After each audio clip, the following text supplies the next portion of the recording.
we have been given, so let us be joyous and glad. Please rise in body and or in spirit to sing Morning Has Come. The words are on screen.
Buenos días. I'm the Reverend Katie Romano Griffin. Soy una pastora aquí. And I'm Tim Ackinger, Director of Lifespan Religious Education. Welcome to the Cedar Lane Unitarian Universalist Church, a liberal religious community where love works. Yes. Our mission is to explore the eternal, nurture community, and build a more just world. Together we dare to embody beloved community. Please know that whoever you are, wherever you are from, whomever you love, and wherever you are on life's journey, and whatever your gender identity, beliefs, or immigration status, you are welcome here. A special welcome to those joining our service online, whether in the moment or catching up with us later. We're glad to have you with us, and if everyone can just give a wave to that camera. All right. If you're new to Cedar Lane, we have a small gift for you. Please raise your hand if you feel comfortable and keep it risen so that our ushers and greeters may find you. Along with your gift, you're going to get this beautiful full-color brochure that says a little bit about what Cedar Lane is. And on the very last page, there is a place for your information. And if you could please place your information in the offering basket when it is passed today, know that as a liberal faith, what holds us together is our ability to connect deeply. And the greatest gift that you can give us, besides your presence, is the ability to stay connected. And thank you for choosing to worship with us today. All are invited to stay after the service to enjoy coffee, conversation, and donuts. Visitors, members, and friends, know that if you choose to use a yellow mug, our friendly senior laners will greet you because at Cedar Lane, yellow means hello. Thank you, Children's Choir.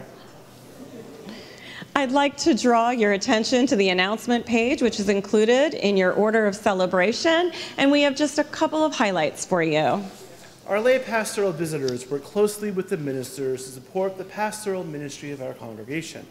If you have a pastoral need or concern, Joanne Jersey will be available by the Joys and Sorrows Candles table after the service. Thank you, Joanne. So we have a few special things happening right now. We have some Cedar Lane special guests from the Unitarian Universalist Association. Megan Foley, who is our contact with the UUA and the director of the Central East region, Christopher Hartley from Stewardship and Development, and of course, Richard Nugent. who is often with us. And you'll get to talk to her through a Q&A at 12:30 today. But this special person from Boston via Phoenix, the Reverend, soon-to-be Dr. Susan Frederick-Gray, who was elected president of the Unitarian Universalist Association on June 24th, 2017 at our General Assembly. Prior to her election, she served as the lead minister of the Unitarian Universalist Congregation of Phoenix, Arizona. Susan played a critical role in the long-term campaign to end the constitutional violations of the notorious Sheriff Joe Arpaio.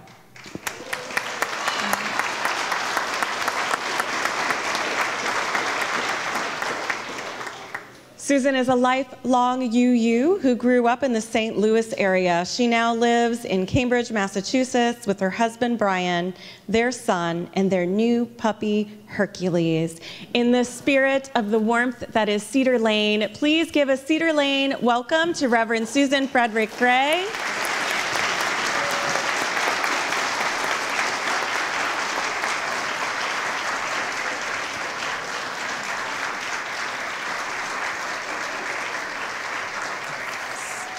Susan, with deepest gratitude, the congregation has a gift for you. Thank you for being with us. Absolutely. I'm honored. Should I open it? Oh. There's all kinds of good stuff in there. It'll be a minute. Please greet your neighbor.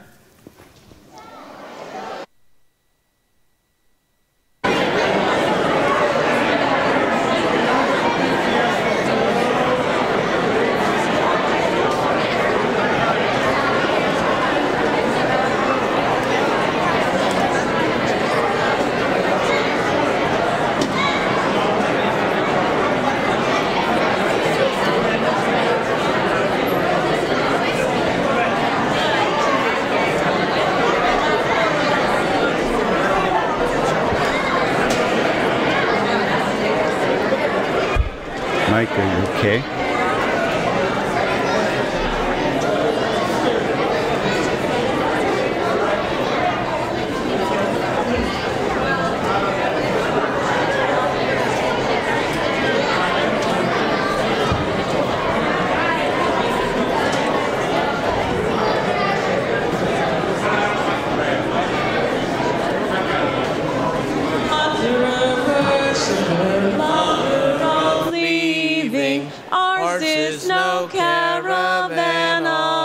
Despair, come yet again, come.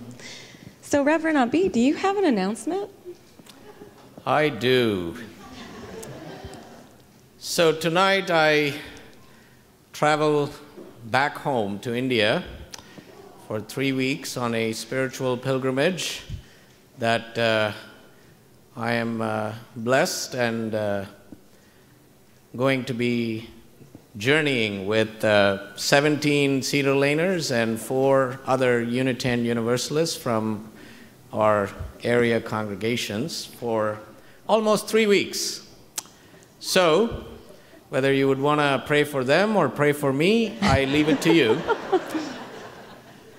But we will be visiting places of spiritual richness and cultural depth, the sites of ancient India in some of the temples, as well as connecting with some of our spiritual kindred Unitarians in Chennai, as well as the Brahma Samaj, the Unitarian Hindu group that I'm a part of, and also visiting with a Holdeen India partner engaged in very critical work on environmental justice while we're there. So we will miss you, but we look forward to our return and sharing some of those stories. That's the announcement. And of course, all of senior staff will be here to support you during this time, so know that you will be well cared for. Indeed, so please go easy on them. Now let us center ourselves for this time in the holy quiet of this hour, in this sanctuary made sacred by our presence and the presence of the holy in which we live, move, breathe, have our being. with these adapted words from the Reverend Fulgence Najimana. Cuando los extraños se encuentren, surgen infinitas posibilidades, nuevas experiencias, nuevas maneras de entender y nuevas formas de acción. When strangers meet, endless possibilities emerge, new experiences, new ways of understanding, and new ways of taking action. Cuando los extraños se encuentren, cada uno presta especial atención al otro. When strangers meet, each pays special attention to the other. Cada uno está llamado a servir algo más grande que una sola persona. Each is called to serve something larger than a single person. Hoy, esta mañana, comencemos nuestro tiempo junto con la apertura, la voluntad de crecer, la curiosidad rica y un propósito común. Today, this morning, let us begin our time together with openness, with a willingness to grow in rich curiosity and common purpose. Come, let us worship together.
As the generosity team comes up to kindle the chalice, please rise in body or in spirit to share in unison the chalice lighting words printed in your order of celebration.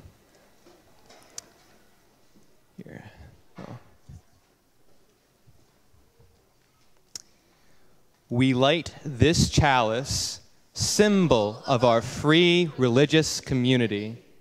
May it be a sign of welcome to all who enter, an illuminating light for all who seek, and in reflection of the love that burns deep within each heart.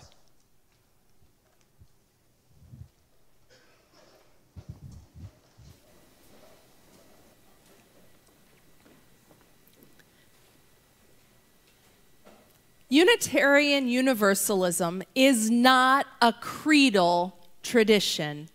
We are a covenantal faith. We are not a creedal tradition. This means that all of us gather across diversities of belief and non-belief. We come from different religious backgrounds and practices. What unites us is covenant. The promises that we make to one another to care and support one another in our fullest development and unfolding, the care and promises we make to one another to live out the values of love, justice, and compassion with one another and in our larger world. Cedar Lane Unitarian Universalist congregation is here because of the covenant that each of you make to one another to sustain this community of love and justice that dares to embody the beloved community. As president of the Unitarian Universalist Association, I feel the power and importance of covenant so dearly, because the only reason the Unitarian Universalist Association exists is because of the covenant that our over 1,000 congregations make to each other to support one another's healthy and vital ministry. The UUA is here because you all and your siblings in faith commit to make it possible, knowing that we are stronger when we support our collective faith. I am honored to be with you today as you embark on another covenant, a covenant that you all as members of Cedar Lane make with Dona Rosa Gutierrez Lopez, who you have welcomed into sanctuary as your guest in this congregation. This covenant binds you together in the struggle for justice and liberation and for the protection of Rosa and her family and her fight to keep her family whole and safe and here in this country. And it is my honor to be a part and witness to you in this covenanting process. Thank you, Susan, for being here with us as we make this covenant together, a covenant that is built upon a commitment we made at our annual meeting in May 2017 to become a physical sanctuary congregation. So today's covenant is built on that commitment we made as a congregation. As people of faith and conscience and as faithful people, we at Cedar Lane Unitarian Universalist Church are mindful of our sacred calling and moral duty to welcome the stranger, love our neighbor, and provide sanctuary. As a sanctuary congregation, we are called to be in solidarity and fight for the defense of freedom.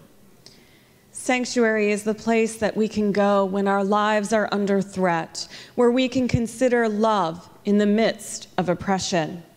Seeking sanctuary is a courageous choice made after discernment of the dangers and difficulties life in sanctuary presents, and on the awareness of the uncertainties inherent in the situation for the congregation as well as our sanctuary guests.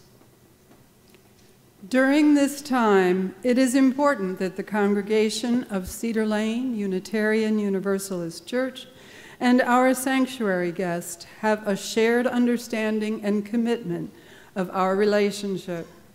All involved need to be dedicated to making the sanctuary stay as comfortable and safe as possible for all concerned. To that end, I will be going through the tenets of our commitment to Doña Rosa and would ask you, once I have finished, I will ask you, do you agree? And if you agree, please say, we do, with fervor and rejoicing in how the Spirit moves you. Okay, so to that end of covenant, as members of Cedar Lane Unitarian Universalist Church and sanctuary volunteers, do you agree to the best of your ability to respect Doña Rosa's privacy and respect her own personal decisions, honor her decisions and needs whenever possible, promote a caring, supportive, and safe home, and fulfill the commitment to provide sanctuary space and support as long as resources are available? If you agree, please say, we do. We do!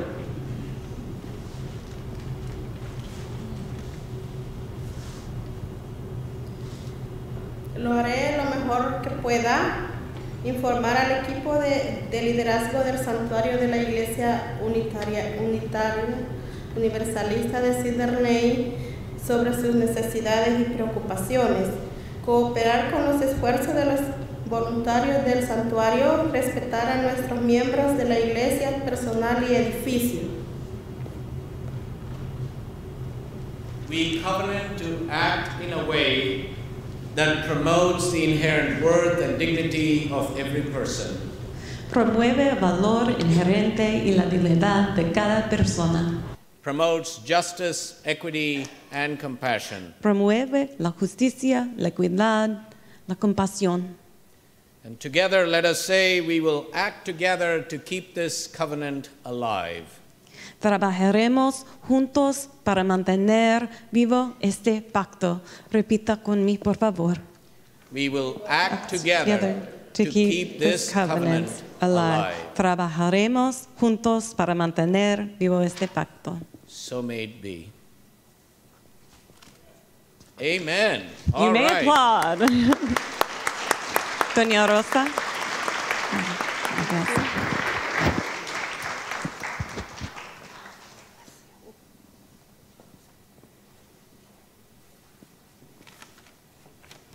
Please rise to sing together, There Is More Love Somewhere, number 95 in the Gray hymnal, and the lyrics are also on screen. The children will leave for religious education programming with Tim during the second verse.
At this time, I'd like to welcome Cedar Lane member Bob Essing to share an affirmation about what it is that brought him and Ginger to Cedar Lane, what it is that keeps them at Cedar Lane, and what it is that impels them to practice their Unitarian Universalist faith, all of which Bob is going to do in 2 minutes.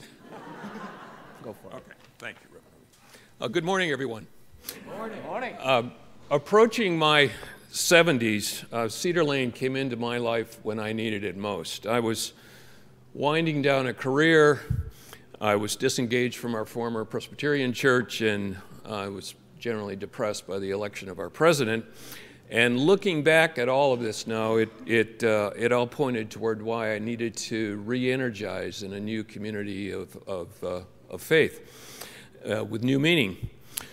So the answer at that point to the question of why Cedar Lane and why Unitarian Universalist was not so clear to me, particularly with a little bit of ambivalence and some fear really of disconnecting from my tribe and family of Dutch Reformed folks in West Michigan.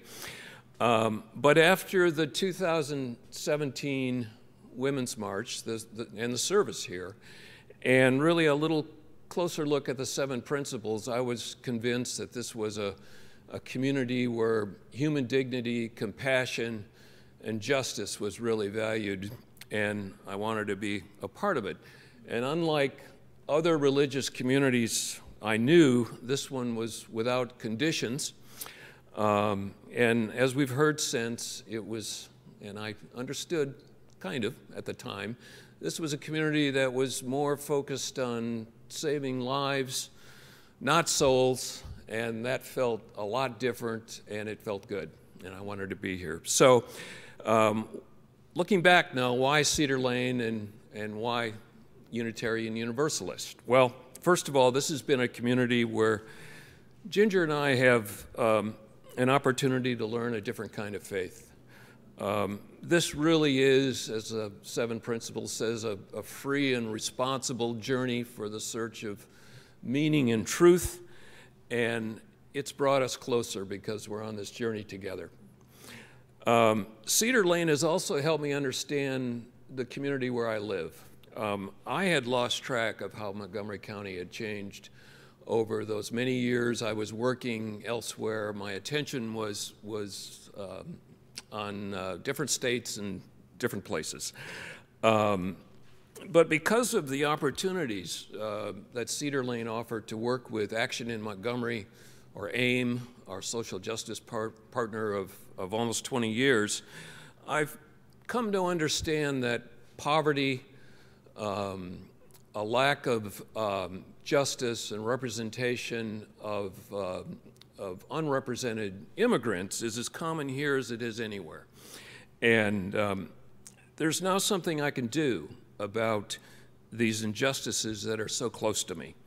And I have a way to look out beyond my Bethesda bubble to become a little more aware and to work for my neighbors who need power and action on their behalf.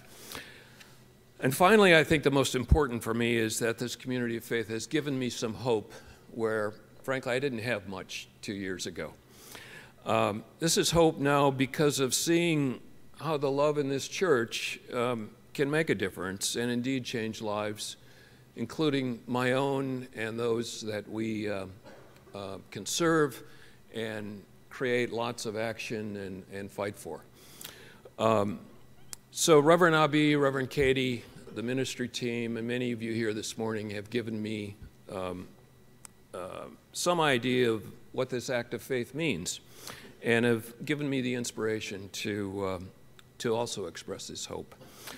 So if you're looking for a community of faith that's engaged and accepting and welcoming, Cedar Lane is definitely it, but that's really not why I'm staying. I'm staying because this is an opportunity in a place where I can be challenged and grow, to explore those many things eternal, to learn how to love a little more fully, and to be a part of this work that will make Montgomery County a better place to live and work for all. So this is a different kind of faith than I learned as a younger person, but it's now more real. It's connected to relationships and lives, and not ideas. So that feels right. And sometimes it takes 70 years for some of these things to click, but no regrets, and I'm very happy we're here at Cedar Lane and with my new UU friends, so thank you. Thank you.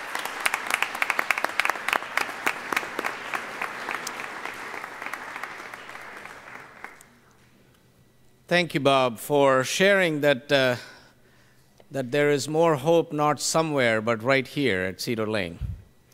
And also what you shared reminded me of what the Reverend A. Powell Davies, who served All Souls in the 1950s, shared about how life is but an opportunity to grow a soul.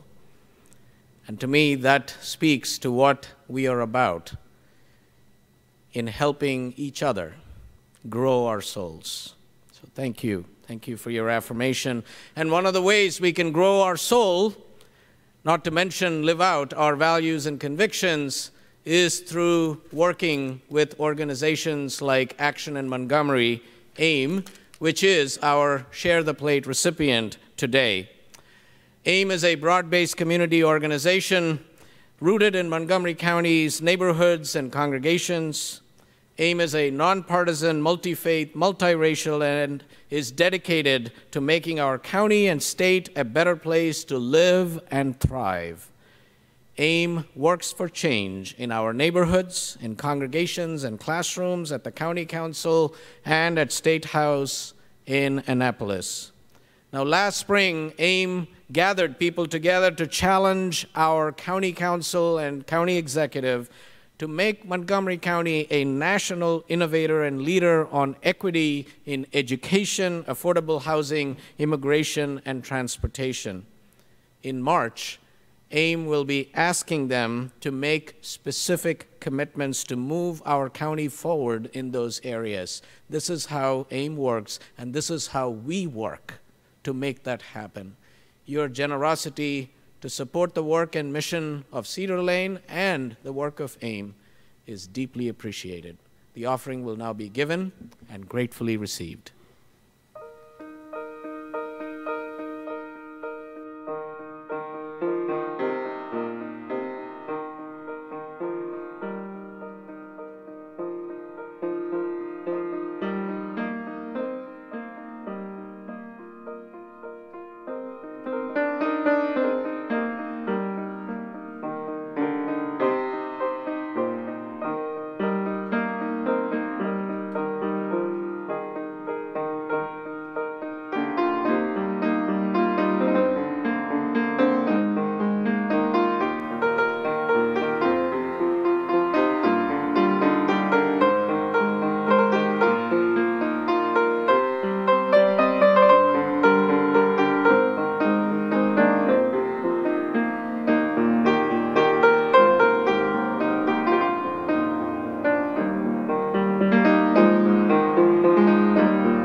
but to bear witness to our joys and sorrows, our triumphs and disappointments. In this living sanctuary, we come together as companions on life's journey. When I hold up my arm, I invite you to say, "We hold you in our hearts." If you are living through the small and extraordinary milestones of life, we hold you in our hearts. If parenting is your spiritual practice, we hold you in our hearts. If you are mourning a loss, we hold you in our hearts. If you live with or care for someone with grief or chronic pain, we hold you in our hearts. If you are struggling with illnesses seen and unseen, with mental illnesses or addictions, we hold you in our hearts. If you have suffered abuse or injustice, we hold you in our hearts. In our Cedar Lane community, we mourn the loss of longtime member Betsy Sutherland, who died on Friday. We also rejoice that Kay Scott is now home after a long recuperation, and we send healing wishes to her son, Ken, who continues to recover from a serious car accident. We hold you in our hearts.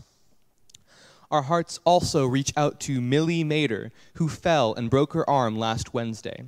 She has been transferred from her room in Asbury Kindley Building to the Asbury Wilson Rehab Facility. She is in good spirits and starting to heal well. We hold you in our hearts. Our caring extends beyond Cedar Lane to others whose lives are lost or impacted by violence and calamities in our world. We mourn the deaths of the 21 people who died during the brutal cold spell in the Midwest. We hold you in our hearts. May these friends of ours, our companions in the world, and all that lives unspoken in our hearts, be held in the embrace of prayer and by a love that will not let us go.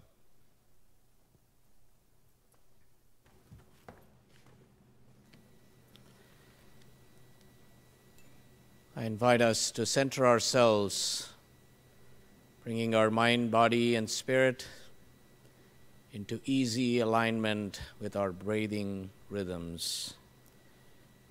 Would you breathe with me? Take a deep breath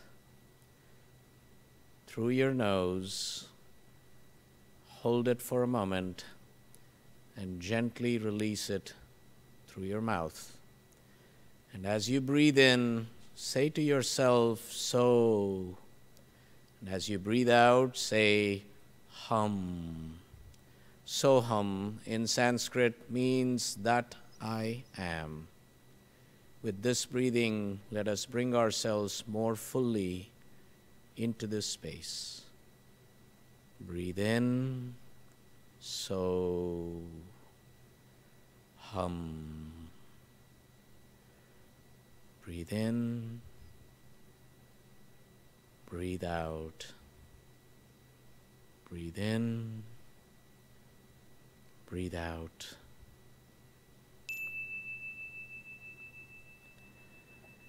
And as you continue to breathe in and out, situating yourself in that deep place within the source,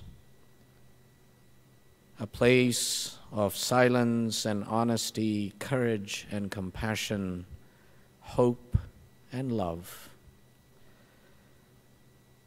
I invite you to center your consciousness on this ancient Sanskrit prayer that says, may all be protected, may all be nourished, may all work together with great energy, may our knowledge be radiant, may there be no disputes between us, may all be well, may all be peaceful, may all be whole, may all be healthy, may no one suffer. Om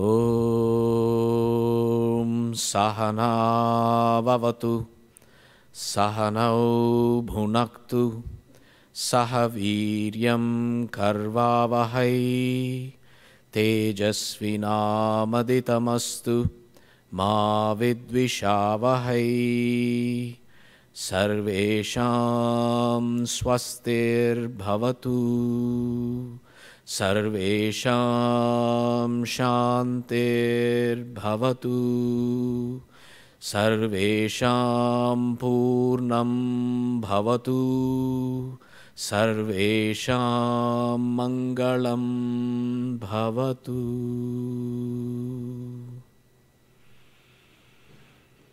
As we enter the silence together, those among us who are grieving the loss of a loved one or marking the anniversary of the loss of a loved one are invited to rise in body and or in spirit.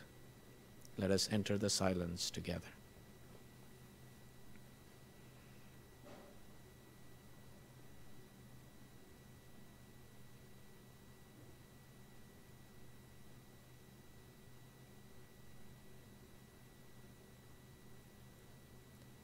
Om Shanti Shanti Shanti. Om Shanti Shanti Shanti. Om Shanti Shanti Shanti.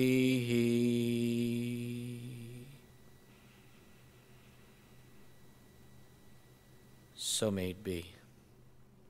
Blessed be. May be seated.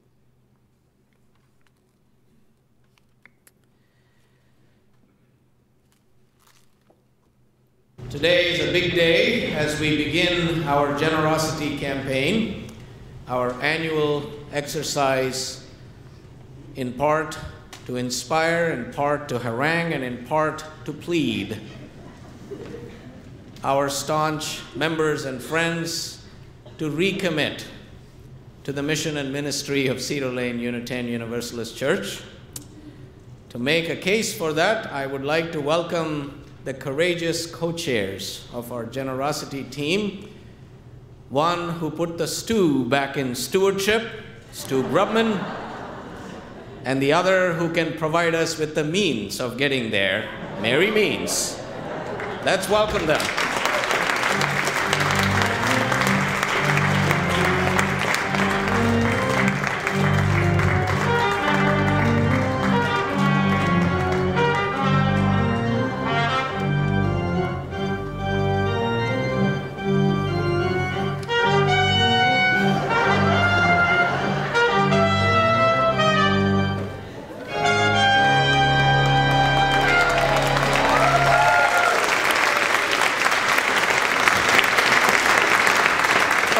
Thank you, Henry and Jasmine, and whoever owns the copyright to that. Well, those of you who weren't at first service missed Stu arriving on a cable flying in from the choir loft. That's the kind of miracle we need here at Cedar Lane. Stu, what is Mission Impossible? Mission Possible, excuse me. I don't know what Mission Impossible is, but glad you asked, Mary. Thank you. And hello, everybody. Good morning. And thank you, Henry and Jasmine, again, from me. Mary and I haven't figured out how to get you to follow us around for the next month, but we'll figure that out. Here at Cedar Lane, we're passionate about our vision, our mission. This is where we dare to embody beloved community, and we know that as challenging as that mission is, it inspires each of us to be our best selves. It takes the hearts and souls of each of us and all of us to make love work here at Cedar Lane. And it also takes each of us and all of us pledging our generous financial support. This is the time of year when we make, we make our mission possible. When each of us renews our financial commitment or makes our first one, we are definitely putting our love into action. And what a year of love and action it has been. Our worship, our music, our religious education for children and youth, our Soul Matters small groups, our adult education, our concert series, our work through AIM for affordable housing, after-school programming, and immigrant rights. Our food ministry to support the growing needs of the homeless and working poor in our county, our interfaith activities, these and so much more activities represent our vital and vibrant community. For many of us, it was the joyous worship services and inspiring reflections that drew us here, and we stayed, having found our spiritual home, and began our deeper engagement, knowing that the shared values of this community are the cornerstone of our faith. We are a people of action, seeking to live out our values and convictions in our lives and in the larger world. Nowhere has this been more needed than in the immigrant justice arena. Our commitment is long and deep. We have marched. We have shown up in solidarity with our undocumented workers and neighbors for their ICE appointments and at detention centers, and added our voices and presence at sit-ins in the halls of Congress. We help each other celebrate and get through the tough times. In this challenging world, especially in the current political climate, we need each other. None of us as individuals can accomplish much on our own, but as the Cedar Lane community, we can, and we are.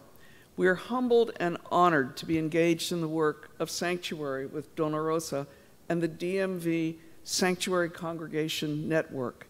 This shared ministry is teaching us to live into our commitment to promote the inherent worth and dignity of every person, and justice, equity, and compassion in human relations as an act of faith and of faithful resistance. It's impelling us to also work in our communities to make sure our undocumented neighbors are safe in their homes, in their workplaces. We are grateful to Dona Rosa for giving us this opportunity to be a living sanctuary. It takes money and people. It takes people and money to do all of this and all the important work that we are doing. To make our mission possible, to make sure Cedar Lane is here when we need it, in times of crisis in our own lives and in the lives of others. At this time, each of us is asked to make a financial pledge towards next year's operating budget. In the last few days, you should have received a letter with a pledge card and a brochure. You know, with the pain and anxiety of the government shutdown just ended, and the possibility of another one looming, this may not be, in fact, it isn't an ideal time to be asking for your financial commitment. Yet we're a people of resilient hope and action and vision. We can look beyond today to the months and the year that follow it. We hope you'll make your pledge based on all the good work we do together and on your own circumstances. A pledge is a promise rather than a contract, and adjustments can be made to yours if need be. We hope it's not going to be necessary. Give until it feels good. Know that your financial support and your pledge supports the entirety of our Cedar Lane community. Your generosity makes our vital mission possible. Stop by the Mission Possible table during the coffee hour for more information. Thanks to every one of you for your continuous financial support for our beloved community. Thank you. Thank you.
The great American poet Mary Oliver, who we mourn still, recognizing her passing was just a few weeks ago, she offers us these words. If you suddenly and unexpectedly feel joy, lean into it. Don't hesitate.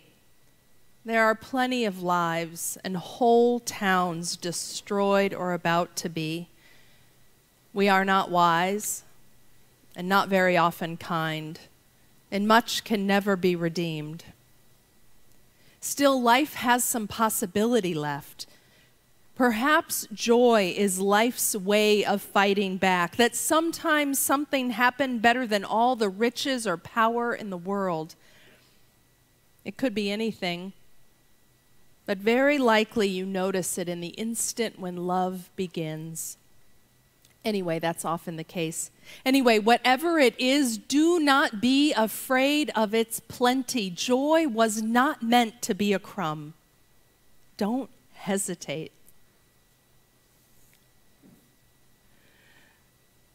Cedar Lane, it is a joy, a great joy to be with you this morning, to celebrate with you as you kick off your generosity campaign. I am truly grateful for your fabulous ministry team, to my colleague and dear friend, the Reverend Abi Janamanchi, to Reverend Katie, to the whole staff of Cedar Lane for your leadership and hospitality. Thank you. It's an incredible honor and privilege to serve as your president of the Unitarian Universalist Association, particularly in this time when our values and our voices are so needed. And I'm grateful to all of you, to each and every one of you, the members, the friends, the leaders, the staff, everyone who is invested and committed to this congregation and our liberating faith. These times, these days we are living in, they offer us daily reminders of how much our faith matters, how much it is needed. For ours is a life-giving, life-affirming, and life-saving faith. And I know this personally, because when I was 5 years old, Unitarian Universalism first saved my life. When I was 5 years old, the people, the ministry, and two very special religious education teachers at Elliott Unitarian Chapel, where I grew up, dramatically changed the course of my life. You see, when I was very young, my family began falling apart. A more accurate word for it would be erupting. There were a lot of reasons for it, including that my parents' marriage was on the verge of divorce. What this meant was that as a young child, even as a middle-aged child, my home was not a peaceful or joyful place. But I have another memory from that time in my life. It was of my kindergarten Sunday school class.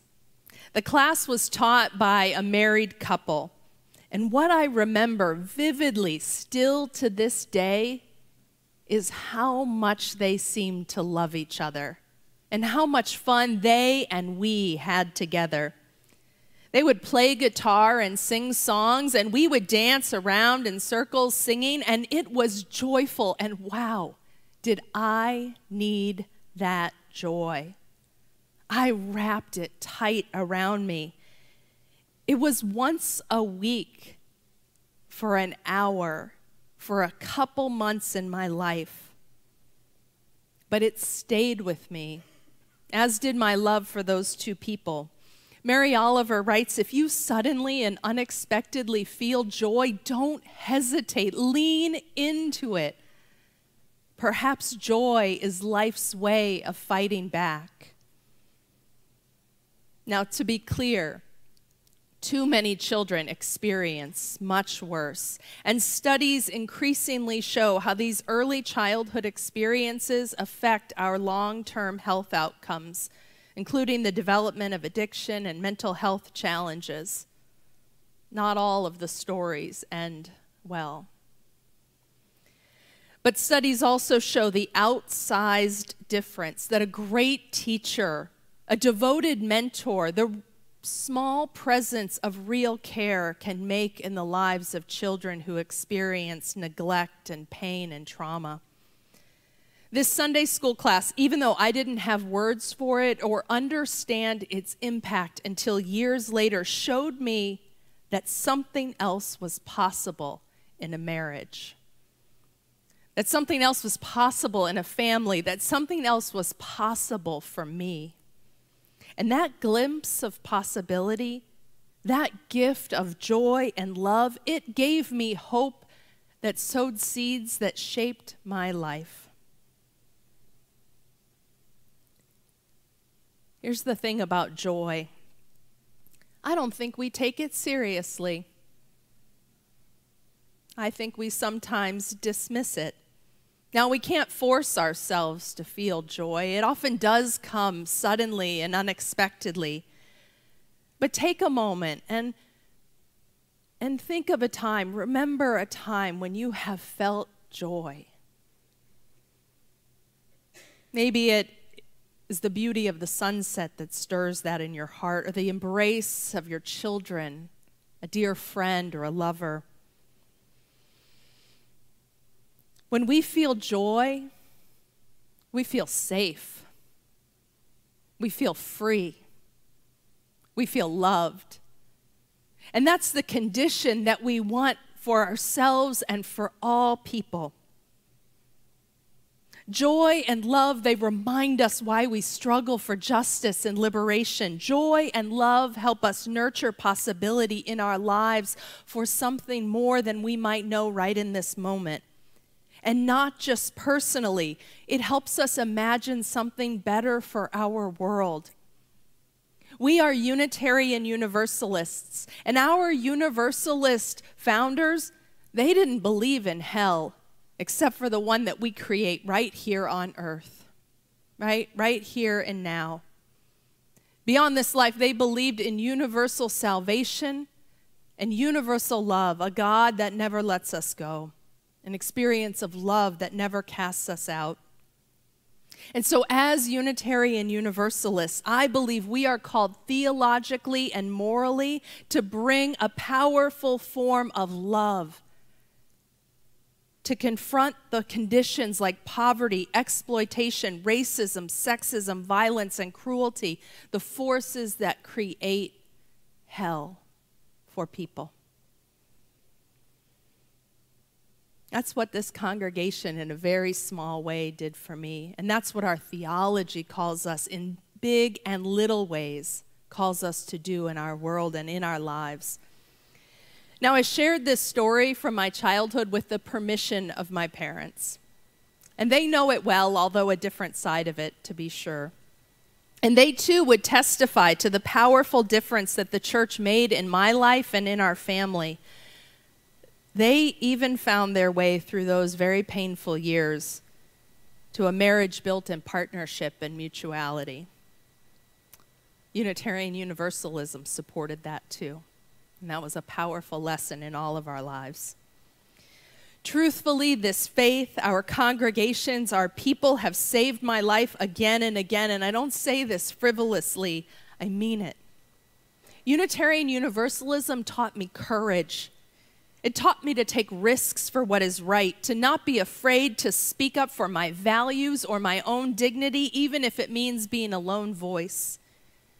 It helped me learn to organize for justice and to love abundantly and fearlessly and boldly, and to remember the saving power of joy and laughter, community and song. And today, in the face of an onslaught of injustice and loss, daily realities that make me want to give up hope.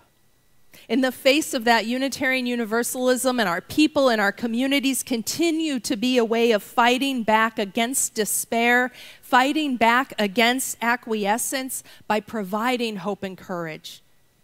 But the hope that our faith provides is not a hope or guarantee that everything's just going to be all right. Okay? Because that would be a faith that's just here to mollify us. And we don't need to be mollified. We need to be strengthened, emboldened, right? For the work that is ahead and the love that we need to bring to our lives and the lives of others. Instead, the faith, the hope that our faith brings, a powerful, active hope, is found in the fact that despite the realities or circumstances of our days, we still have some choice. We still have some choice in how we will show up, where we will give, how we will love. This is where hope lives. As Rosa said to me yesterday, hope is in the struggle, right? Hope is in the active work. And I see this active hope, this powerful love being lived out right here at Cedar Lane. Through your effort to protect Rosa and her family and to keep them whole by providing sanctuary. My story is nothing compared to what your children face, Rosa. And you all here in Cedar Lane, inspired by Rosa's courage, hoping that together you might nurture more possibility for her family. You are embodying the life-saving, life-affirming, life-changing faith of Unitarian Universalism. And I pray with all my heart that you will win freedom for Rosa, that the 10 Unitarian Universalist congregations and dozens more of multiple faiths across our country who have people as guests in sanctuary, that we may all win this fight for the dignity and the rights and the humanity of immigrants and refugees and migrants in our country. But beyond this present moment, what you are doing right now, you are teaching your children courage. You are teaching your children what courage looks like, what it means to speak and act and risk for the worth and dignity of each and every person. You are showing your children and one another, as well as the larger community, what Unitarian Universalism means, who we are. And I know that that's not always easy. The struggle for justice is a struggle. As W.E.B. Du Bois said, power concedes nothing without a fight. It never did and it never will. And I know from my own work in Arizona that there are losses along the way and heartbreak, and our hearts and our bodies and our spirits can grow weary. That's why it is so important to have community and practices that nurture joy, music that opens our hearts to the possibility in life and connects us to why we do the work we do. Be sure in these days to tend to the deep spirit and practice of what feeds your soul, what keeps you steady and connected to your highest values and your deepest love. Feed the relationships that keep you in the work, for you will need those for when things get difficult.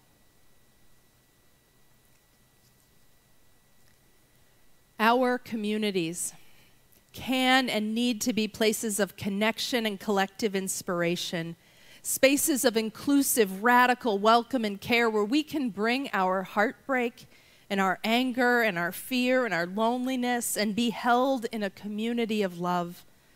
Worshiping communities of real spiritual depth that help us glimpse the possibility of who we can be as human beings so that we might show up every day in our lives with that humanity and that love.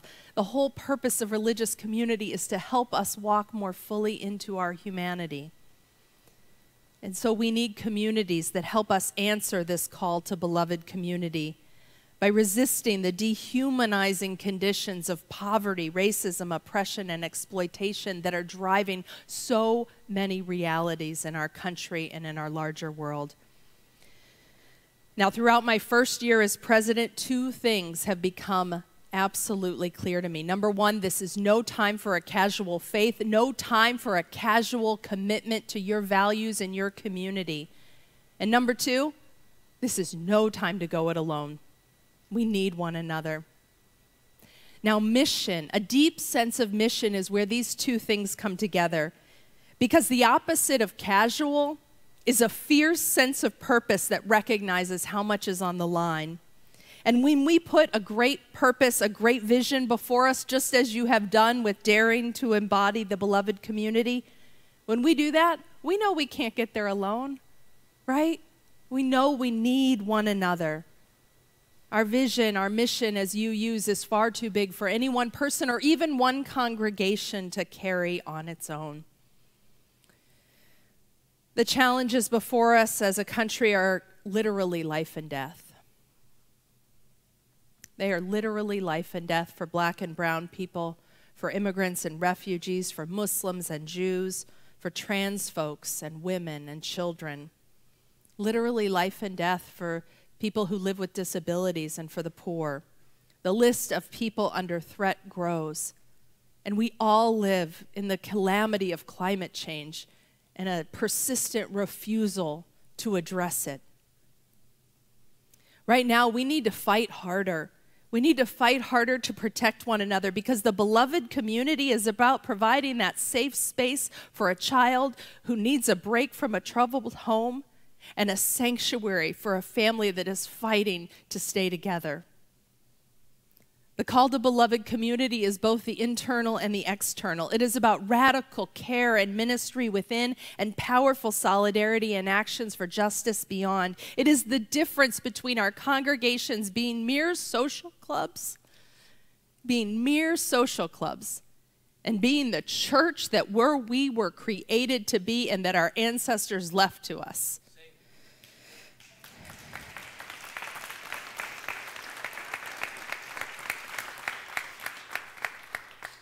You know, I really think that the church began to decline when we were failing to deal directly with the ways in which our society was growing increasingly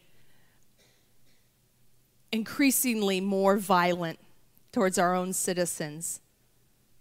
Violence through the mass incarceration system and over-policing, but violence through poverty.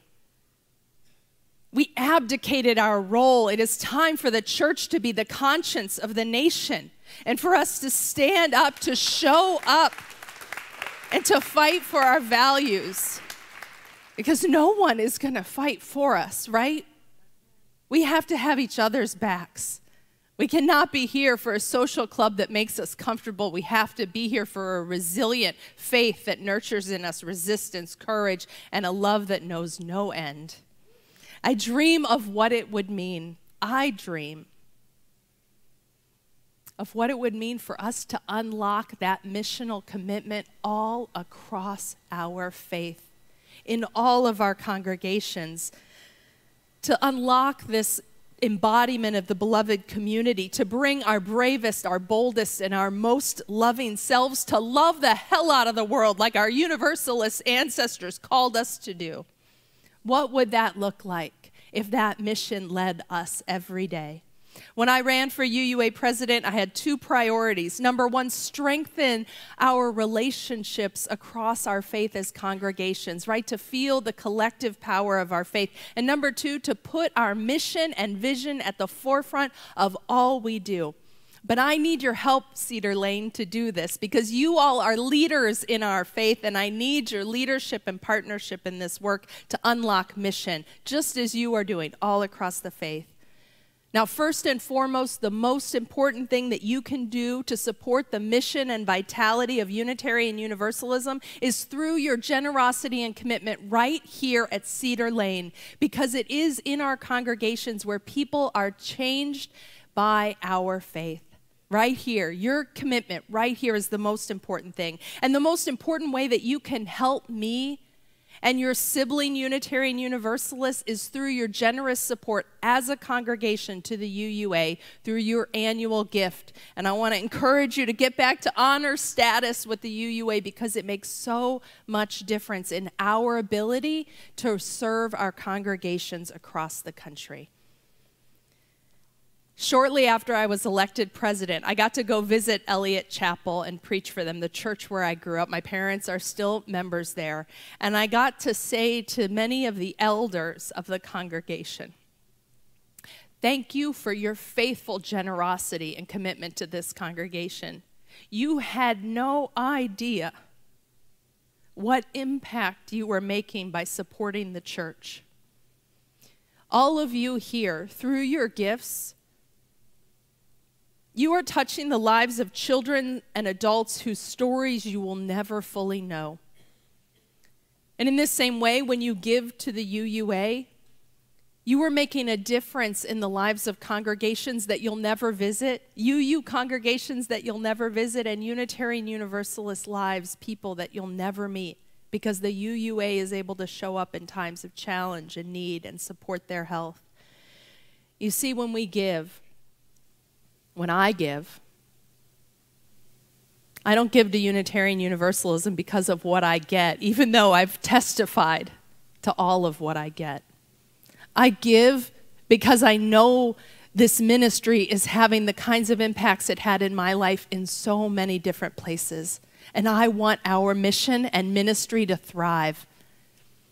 I have a spiritual practice which I learned from my half-Catholic husband, not from my Unitarian Universalism, to tithe as a spiritual practice, to give 10%, sometimes more when I'm able. It has been less when I have had those times when I am not able because of lack of work and student debt and various different things. But for the vast part of my life, I've been able to make that commitment of giving 10% away. And the vast majority of that goes to Unitarian Universalism, because of the faith that I love, and because only UUs can support this faith.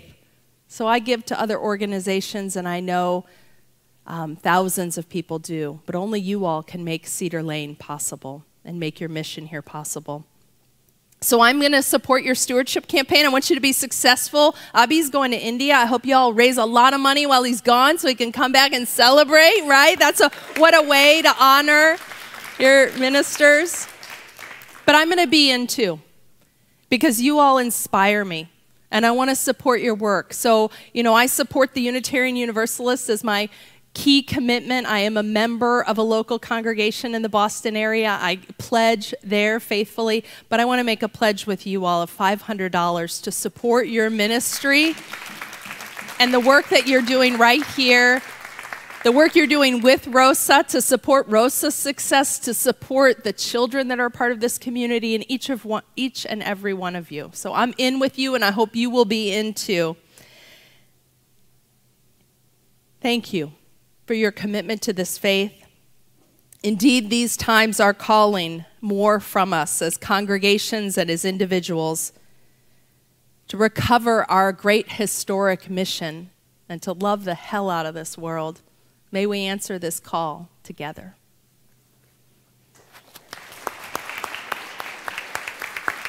You're welcome.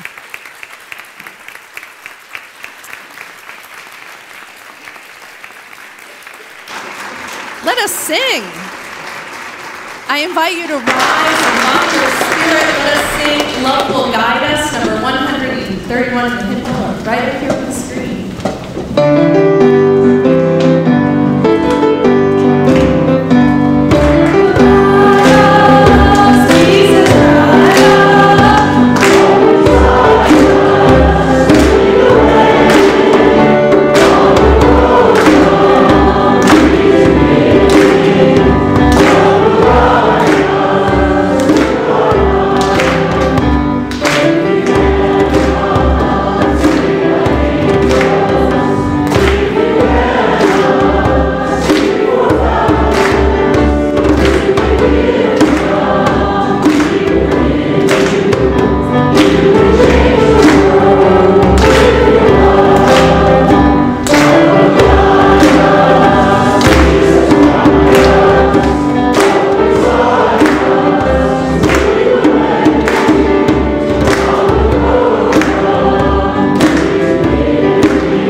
mindful of the trials and tumults of our days. May we still remain, our hearts open to the possibility, the beauty, the precious gift that is life. May we kindle more joy and more love and more song into our hearts and into our days. May we be led out in peace, and may we give back love. Go in peace, and go in love.